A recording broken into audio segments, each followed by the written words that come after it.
Арыс бір станциясындағы желілік полиция бөлімінің қызмет көрсету учаскесінде қылмысқа қарсы күресті күшейту, әкімшілік құқық бұзушылықтардың алдын алу және қоғамдық қауіпсіздікті қамтамасыз ету мақсатында ағымдағы жылдың қараша айының 20 мен 30 аралығында құқықтық тәртіп жедел профилактикасының іс-шарасы өткізілуде.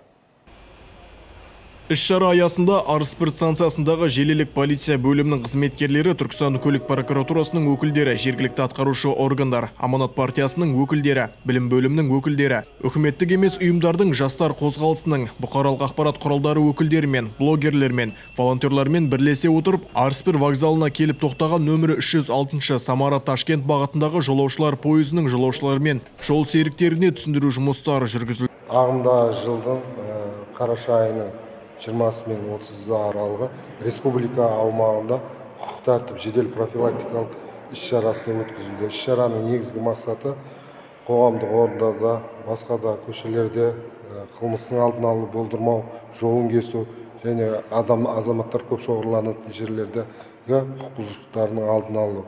Сондай-ақ оның ішінде зорлық, зомбылық, кәмелетке жасы толмағандарға қарсы құқық бұзушылықтардың алдын алу болып табылады.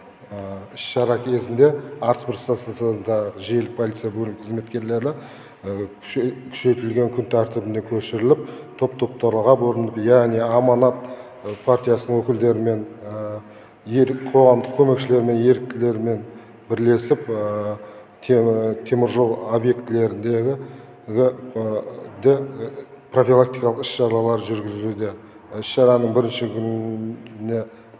күнінде 30-ға жуық құқық бұзушылықтар анықталып, оның ішінде, яғни түнгі уақытта тыныштықты бұзу, қоғамдық орынға масаң күйде келу, сондай-ақ азаматтарға мазасын алып тиісу, белгіленбеген орындарда сауда-саттық жасау сияқты құқық бұзушылықтар анықталып, жұмыстар атқарылуда.